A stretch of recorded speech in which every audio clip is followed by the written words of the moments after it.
መሰለሽ በጣም ቀላል ነገር ነው። እኔ አሁን ማሳይሽ ቤት ትመጪና የኔ አክስት እንደሆነች ትናገራለሽ። እንዲሁም እናቴ ማለቴ ወላጅ እናቴ ሀረግን ከመሬት አንስታ ከጎዳና ላይ እንዳሳደገች ትናገራለሽ። አንቺ ብቻ ከተስማማሽ ምን እንደምታረጊ ሁሉንም ነገር በዝርዝር ነግርሻለሁ። ምን? እንዴት እንደዚህ አይነት ነገር አድርጊ ትይኛለሽ እንዴ? ሀረግዬ እኮ ወላጅ እናትሽ ናት። ስትወልድሽ እንኳን ትዝ ይለኛል። አውቃለሁ እመቤት፣ ግን ይህንን ነገር ካላደረግሽልኝ ህይወቴ በጣም ትልቅ አደጋ ውስጥ ነው። ይህንን ብሞት አላደርግም። ሀረግዬ ብትሰማ እኮ ዘልዝላ ነው የምገለኝ። የትኛውም ጤነኛ ሰው ከእናትሽ ጋር መጣላት አይፈልግም። የእናትሽን ጸባይ ያወቅሽ እንዴት ይህንን አድርጊ ትይኛለሽ? እኔ ይህንን መቼም አላደርግም። እሺ መቼም 10,000 ብር ከፍልሻለሁ። ምን? ስንት ብር ከፍልሻለሁ ያልሽኝ? 10,000 ብር ካነሰ ደግሞ ጨምርልሻለሁ። የምርሽና ቃልዬ? ግን እኔን ለማጃጃል አይደለም አይደል ይህንን ቁጥር የጠራሽው? ከእናቴ ነጥለኝ፣ ካነሰ ደግሞ ከዛም በላይ ጨምርልሻለሁ። እናትሽን ለመክዳት እየቀጠርሽኝ በእናትሽ ትመያለሽ? ጉድ እኮ ነው። አንቺ ደግሞ በእሷ ከማልኩ ምንም ነገር እንደማድረግ ታውቂያለሽ አይደል? በአሁን እሺ በይኝ፣ ተቀበይኝ። አትፍረጅባት። በሽታው እኮ ነው እንደሚያደርጋት። ምን? የምር ያቺ ሴትዮ በሽተኛ ነች? ልጅ ያለችኝ እውነት ነው ማለት ነው? አይ ምን ብታረገኝ አልፈርድባትም። የገዛ ስጋዎቼ አውጥተው ጎዳና ላይ ጥለውኝ እሷ እኮ ናት አንስታ ለዚህ ያበቃች። ስለዚህ እሷ ከማንም በላይ እኔ ላይ ሙሉ መብት አላት እና የፈለገችውን ነገር ማድረግ ትችላለች። ወላጅ እናትሽን ደግሞ እንዳገኘሽ ሰምቻለሁ። ይሄን ከሰማች በሽታው ይነሳባታል ብዬ ነበር ያልነገርኳት። እንኳን እሷ ቀርታ እኔ እንኳን እንደ እህቴ ልጅ ነበር ማይሽ። እንደዛ እኮ ነው። እሷ ደግሞ የምር እናቴ ናት። እናንተ ከስጋ ዘመዶቼን በላይ ናችሁ። ቃል እውነቷን ነበር ማለት ነው። ልጄን ዝም ብዬ ነው የጠረጠርኳት። ምን አይነት እናት ነኝ ግን? እመቤት፣ እናቷ ግን ምን አለችሽ? እሱን ተይው፣ ምንም ለውጥ አያመጣም። እኔ ነኝ እናቷ። ሳላውቅ ተናግሬያታለሁኝ። ቃልም እኮ ነግራኝ ነበር። አንቺ ግን አላመንሽኝም ነበር። የቃል እናት፣ ይሄ ነገር ላንቺ ምን ያህል ከባድ እንደሆነ አውቃለሁ። የትኛውም ጤነኛ ሰው እንዳንቺ ነው እንደሚያስበው። ለዛ ነው እዚህ ድረስ ላናግርሽ የመጣሁት። ጎዳና ላይ ያገኘናት እህቴ ልክ እንደ ልጇ ነበር አድርጋ ያሳደገቻት። መቼም የተፈጠረውን ቃል ነግራሻለች አይደል? እህቴ የገዛ ልጇን ካጣች በኋላ ጤናዋ ሁሉ ተዘበራርቋል። ቃልን ልክ እንደ ገዛ ልጇ እያየች መቃዠት ጀምራለች። ለዛ ነው እዚህ መታ የተናገረቻችሁ። እባክሽን ለእህቴ ይቅርታ አድርጊላት፣ ጭንቅላቷ ጥሩ ስላልሆነ ነው። ችግር የለውም በቃ ሰላም ሰላም። ውድ ቤተሰቦች ዛሬ ደግሞ በሌላ ቪዲዮ መጥተናል። ተወዳጅ የደራ ድራማ ዛሬ ምን ተፈጠረው የሚለውን አብረን እናያለን። እስከ ቪዲዮ ዘመለስ ከኔ ጋር አብራችሁን ቆዩ። ቃል እንግዲህ በመጨረሻ ሰላም አፋጠጠችው። እናም የምነግርሽ ነገር አለ ብላ ሀረግ ሁሉ ነገር ዘርግፋ ለመናገር እናቴ እባክሽ እንደዚህ አታርጊኝ፣ የምትፈልጊ ነገር አድርጋለሁ፣ የምትፈልጊ ነገር ሆናለሁ፣ ከአንቺ ጋር ሄዳለሁ፣ ምንም ነገር አትናገሪ ብላ አስጠነቅቀቻት። ይህንንማ ወይዘሮ ሰላም ማወቅ አለባት ስትል ሀረግም ምርር ብላ ትናገራለች። እናቴ እባክሽን አንዴ ብቻችን እናውራ እባክሽን ስትል ደጋግማ ብትለምነው ነገር ግን አልሰማሽም ብላ እምቢ ትላታለች። በኃይሉም ቃልን ተመርምራ የሰላም ልጅ እንዳልሆነችው ለማረጋገጥ እየሞከረች ነበር። በመጨረሻ ሰላም እንደተስማማችና ከሱ ጋር ምንም አይነት ስራ መስራት እንደማይፈልግና መቼም እንደማያምንም ነገር ይነግራል። እሱን እንደማያምነው ሲነግረው አንተ ሞንክ ማንንም ሰው አላምንም፣ ስለዚህ እባክህ አትልፋ ብላ እየነገረው ነበር። ዶክተሩም ከመጀመሪያም ቃል የሰላም ልጅ እንዳልሆነችው እርግጥ በደንብ አውቅ ነበር። እናም አሁንም ቢሆን አንተንም አላምንም፣ ከአንተ ጋር መስራት አልፈልግም። በነገሩ ሰላም ስለተስማማች ምንም ነገር ማድረግ የለብንም ስትል ቃል እንባዋ ተናንቆ እያለቀሰች እናቴ አታድርጊ እያለች ሀረግ እንግዲህ ለምነግርሽ ነገር አለኝ።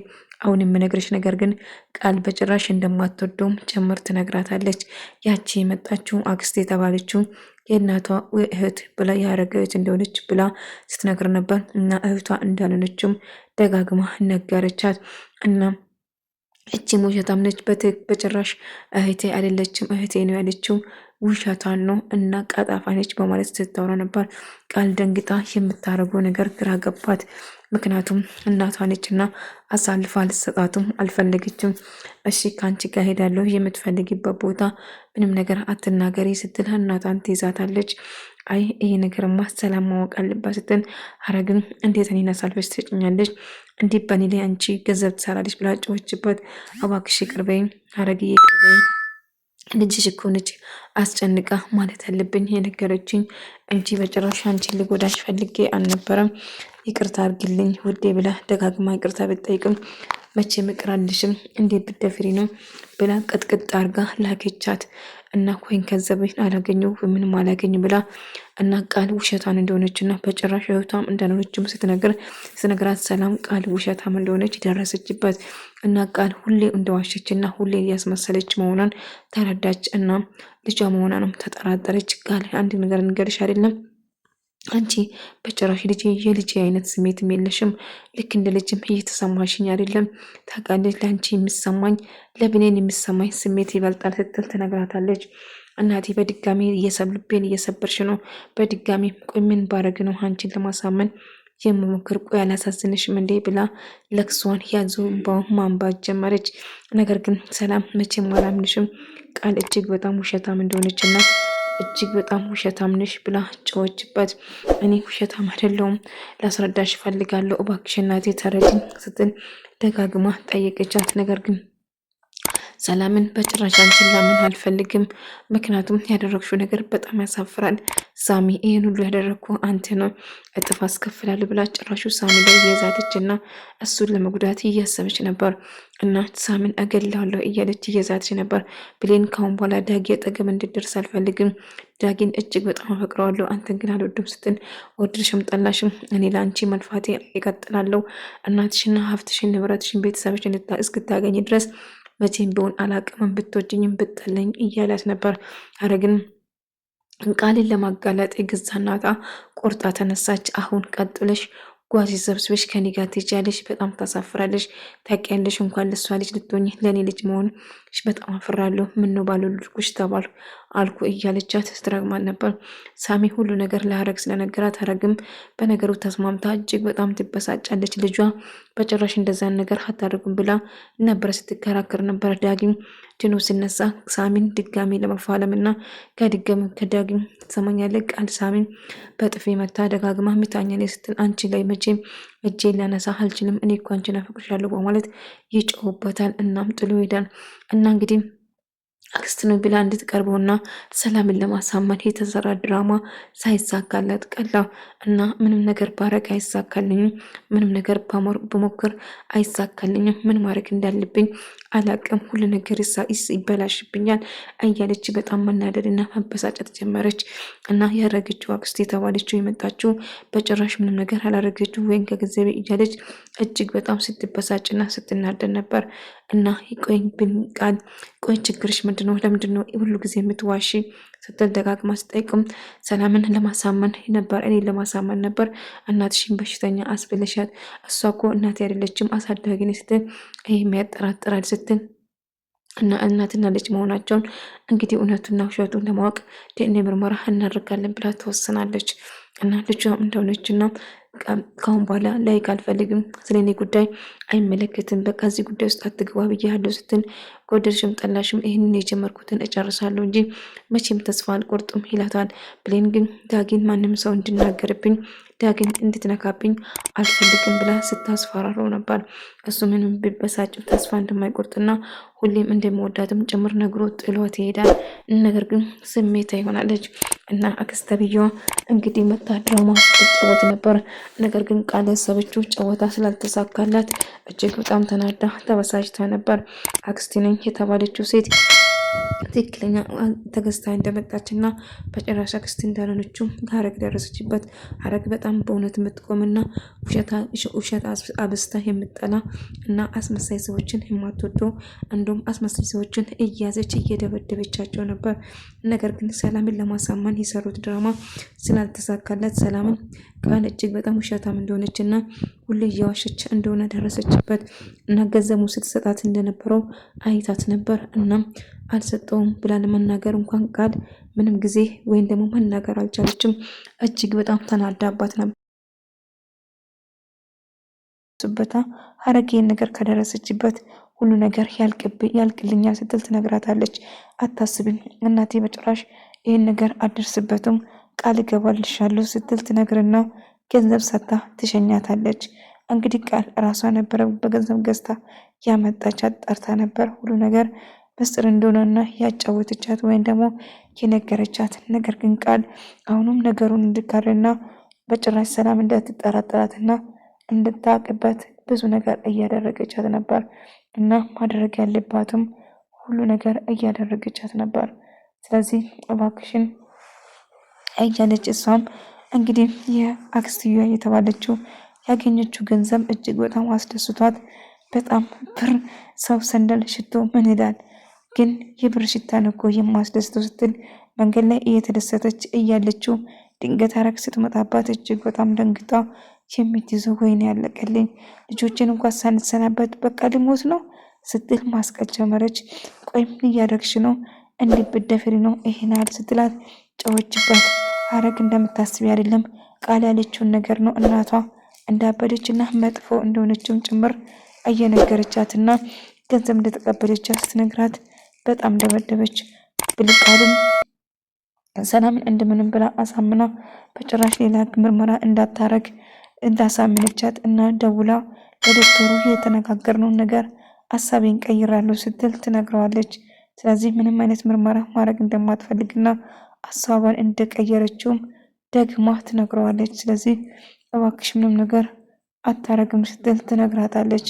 በዛ የተነሳ በጭራሽ አልቀበለውም ስትል ትነግረዋለች። እናም እባክሽን አንድ ነገር ማድረግ አለብን ብላ መወሰን ትጀምራለች። በኃይሉም የምትፈልገውን ነገር ዶክተሩን ሰላም ሀሳቡ ስለቀየረ ተናደደ። ሰላም እባክሽን ተረጋግተሽ አስቢ፣ ሀሳብሽን አትቀይሪ ብላቱም ነገር ግን ሀሳቧን ከመቀየር ወደኋላ አላለችም ነበር። ስለዚህ ምንም ቢፈጠር ሀሳቤን አልቀይርም ስትል ደጋግማ ብትነግርም ነገር ግን ሐረግ ድንገት ስትመጣ ቃልም እጅግ በጣም ደንግጣ ነበር እና እሷ የደረሰችበት በጣም አክስት የተባለችውን ደብድባ እውነቱን ነግራ ገንዘቡን ተቀብላ የከፈልሽለት ገንዘቡ ይሄ ነው፣ እህትሽ እኮ አይደለችም እንዴ የመጣችው? እሷ በጭራሽ አክስት እህት አይደለችም፣ እንደዚች ልጅ አጨርባሪና በጣም ውሸታም ሰው ነች ብላ ሰላም ፊት አጋለጠች። ቃል ምንድነው የምታወራው ብላ ደነገጠች። ቃል በጭራሽ አትዋሽኝ፣ ምክንያቱም ውሸት ግን አይሰለችሽም እንዴ? ገንዘብ እኮ ስትሰጪ እኔ ራሱ በአይኔ አይቻለሁ እያለቻት ነበር። እና ምንም ቢፈጠር ሰላም ሀሳቧን ቀይራለች፣ ግን እስክትመለስ ድረስ እጠብቃለሁ ስል ይነግራታል። እና አንድ ነገር ማድረግ እንዳለባትም ይነግር ጀመረ። እናም በኃይሉ ታውቃለህ፣ እኔ በጭራሽ አላምንም። ሰላም በድጋሚ ሀሳቧ ስትቀይር ደውላ እንደምትነግረኝ ዶክተር እኔን እኮ የፈለግከው ልታም ቃል እጅግ በጣም አደገኛ እንደሆነችና አንተ ለሰላም ብለህ ሰውን ቃል ስላናደደችው ልትበቀል ብቻ ነው የፈለግከው ስል ይነግራታል። አይ ለእህቴ ብዬ ነው እንጂ እያለ ነበር። እና ሐረግ ስትነግረው ሰላም በጣም ደነገጠች። ቃል በድጋሜ እየዋሸቻት እንደሆነ ተረዳች። እና አክስቴ ነች ያለችው የእናት እህት ነች ያለችው ሴትዮ በጭራሽ እህቷ አልነበረችም። ገንዘብ ይዛ መታ እንደገዛቻትም ጭምር ስትናገራት ነበር። ይህንም ማመን አልችልም ስትል ደጋግማ ስትናገር ነበር። ሐረግ እጅግ በጣም ተናዳ እንዴት በደፍር ነው እኔ ላይ እንደዛን ነገር የምትጫወቺ? የመጨረሻ ጊዜ ድጋሚ እንደዛን ነገር እንዳታረጊ በጣም መደብደብ አለብሽ ብላ ቅጥቅጥ አደረገቻት። እና እባክሽን ተይኝ ብትላትም ልሰማት ፈቃደኛ አልነበረች። መጨረሻ ሰላምን አግኝታ እውነቱን ለመናገር ወሰነች። እና ያደረገችው ነገር ብጽጽት ወይም በገንዘቤ ወይም ከሐረግ አልሆንኩም፣ በዛ ቦክተኛ ተደብድቤ ገንዘቤን ራሱ አጣሁ በማለት እጅግ በጣም ስትበሳጭና ስትናደር ነበር። ይህ ልጅ ጨዋታ ይዤ ከመጀመሪያ ከሐረግ ጋር መጋጨት አልነበረብኝም፣ አሁን ሰፈር በሙሉ ታሳድደኛለች በማለት እና ቃል ውሸታም እንደሆነች ሰላም ስትደርስበት ቆይ አንቺ ውሸት መቼ ነው ግን የማልቀው? ሁሌ እንዳስመሰልሽና ሁሌ እንደዋሽሽ ነው ታውቂያለሽ፣ ልጄ በመሆንሽ አፍሬብሻለሁ ስትል ትነግራታለች። ሰላም እውነቱም ቃል ልጄ አይደለችም፣ የሆነ ነገር የተሳሳተ ሊሆን ይችላል ምርመራ ስትል በጭራሽ ያንቺ ልጅ አይደለችም፣ ቃል የገዛ ልጄ ነች፣ ነገር ግን ውሸታምና ቀጣፊ ስለሆነች በጣም አፈራለሁ እኔም ስትል ትናደዳለች። እኔ እናቷን በሽተኛ አድርጋ ስታወራ ነበር። እኔ ግን ሙሉ ጤነኛ ነኝ፣ በጭራሽ አያመኝም፣ ልጄም አልሞተችብኝ፣ እንዲሁም ራሷን እቺ የሞተችብኝ ልጄ ስትል ትናገራለች። ቃል የምትናገረው ነገር ጠፍቶባት ዝምጣ መረጠች። ምክንያቱም የምትናገረው ነገር ግራ ገባት። ያሰበችውን ለማድረግ የሞከረችው ሁሉ አልሳካም ስል እጅግ በጣም ተበሳጭታ ተናዳ ነበር እና ምንም ማድረግ ስላልቻለች ከማልቀስ ውጪ ዝምታ መረጠች። ዶክተሩም በፊት ለፊት መጥቶ ጸጉሯን ፊት ለፊት አቆርጦ ካሁን በኋላ ምንም ነገር ማድረጋችም ስል የማልቀሷን ቀጠለች። በኃይሉም እሷ እንድትጋለጥና ትክክለኛ የሰላም ልጅ እንዳልሆነችም ለማወቅ ስሞክር ነበር። በኃይሉ ያንተ እርዳታ አስፈልግኝም ራሴ ይወጣሉ ስል ይናገራል። ወደ ተመልካዮቼ የዛሬ ቪዲዮ ይመስል